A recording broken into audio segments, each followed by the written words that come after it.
দেশবাসীর কাছে একটা জিনিস বলতে চাইতাছি, বাংলার বুকে যদি আর কোনো চাঁদাবাজ না থাকে, আমি চাই না আমার মতো আর কোন সন্তান এতিম হোক, কার বোনের ভাই হারাক, কার মার ছেলে হারাক। আমি এটা চাই না।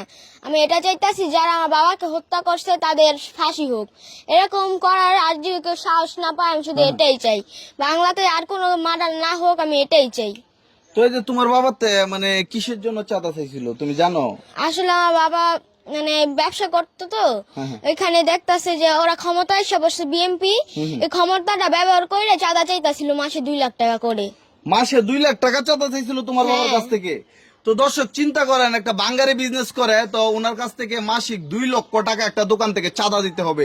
তো এই জন্য তোমার বাবা রাজি হয় নাই? না, আমার বাবা বলছে কি আমি ঘুষ দিয়ে কেন ব্যবসা করবো, আমি সৎ ব্যবসায়, আমি ঘুষ দিয়ে ব্যবসা করতে পারবো না। বাবা এটাতে রাজি হয় দেখে ওরা প্রথমে ছুরি দিয়ে আঘাত করছে, এখানে গুলি মারছে, হকি স্টিকটা বাইরেছে, তারপর যা পাথর দিয়ে নিখুঁত ভাবে আঘাত করছে। চিন্তা করেন, একটা মানুষকে কিভাবে নির্মম ভাবে হত্যা করতে পারে। প্রথমে কি ছুরি দিয়ে আঘাত করছে আর গুলি করছে? ছুরি বুকে ঢুকাইছে, তারপর এখানে দিয়ে গুলি মারছে। আচ্ছা, মানে যেদিন তোমার বাবার কাছ থেকে চাঁদা চাইছিল সেদিনই কি এই ঘটনা, নাকি এর আগেও তোমার বাবা? আগে থেকে বাবার কাছে হুমকি দিতেছে, হ্যাঁ টাকা চাইতেছে। আমার বাবা রাজি হয় নাই, তারপর আমার বাবার দোকানে তালা মাইরা দিচ্ছে। আমার বাবা ওটা খুলছে, খুলিয়া বসছে দেখা ওরা যে এরকম ভাবে আমার বাবাকে হত্যা করছে। তুমি কি চাইতেছো তোমার বাবার যারা অপরাধের সাথে জড়িত তাদের কি বিচার চাচ্ছো? আমি শুধু একটাই বিচার চাইতাছি, যারা আমার বাবাকে খুন করছে তাদের ফাঁসি হোক সবার। আর বাংলার বুকে যদি চাঁদাবাজ না থাকুক, কেউ যদি এটা করার আগে, যে চাঁদাবাজি করার আগে 10 বার ভাবে।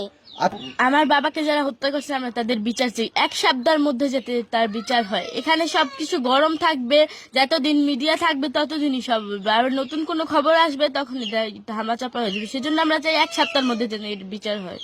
তো এভাবে কি মানুষে মারতে পারে? যে এত বড় বড় যে মানে পাথর দিয়ে মানে মানুষে আপনার বাবা মানে কি এমন কি কারণে এভাবে আপনার বাবার আঘাত করলো? আমার বাবাকে তার ব্যবসার কারণে সব করা হয়েছে। আমার বাবার ব্যবসা নিতে চাইছে, তার আমার বাবা দিতে চায়নি বলে আমার বাবাকে এরকম পাথর দিয়ে নৃশংসভাবে হত্যা করা হয়েছে। মানে আপনার বাবার ব্যবসাটা ওরা দখল করতে চাইছিল? জি। তো দর্শক চিন্তা করছেন কেমন ক্রাশের বাজেট চলতেছে। এই যে দেখেন ওনার বাবার যে ব্যবসা, বাঙ্গারি ব্যবসা দীর্ঘদিনের, এটা অন্য একটা গ্রুপে দখল করতে চাইছিল। মানে আপনার বাবা কি রাজনীতি করতো? জি না।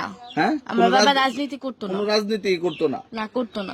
মানে ব্যবসা করতো, আপনার পরিবার চলতেন। আপনার তো ঢাকায় ছিলেন, এখন বাবার লাশ নিয়ে গ্রামে আসছেন। তো আপনার কি এই যে আপনার বাবাকে এভাবে হত্যা করা হলো, আপনার কিভাবে বিচারটা চাচ্ছেন? মানে অপরাধীদেরকে কিভাবে শাস্তি দিলে আপনার আত্মা শান্তি হইবে আপনার বাবার? অপরাধীকে 1 সপ্তাহের মধ্যে যাতে কঠিন শাস্তি, ফাঁসি দেওয়া হয়।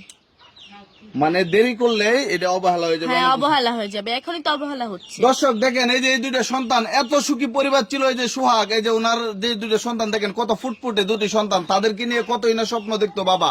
ঠিক আছে, আজকে সে পৃথিবী থেকে বিদায় নিয়ে নিছে। আপনাদেরকে বলবো, এই যে দেখেন এই সন্তানদের একটাই দাবি, যাতে বাবাকে যারা হত্যা করছে ওনার বাবাকে, তাদের যাতে কঠিনতম বিচার হয়, দ্রুত যাতে তাদের বিচার হয়। তো এই যে তোমার বাবা তো মারা গেল, কি বলতে চাচ্ছ দেশবাসীর কাছে? আমি দেশবাসী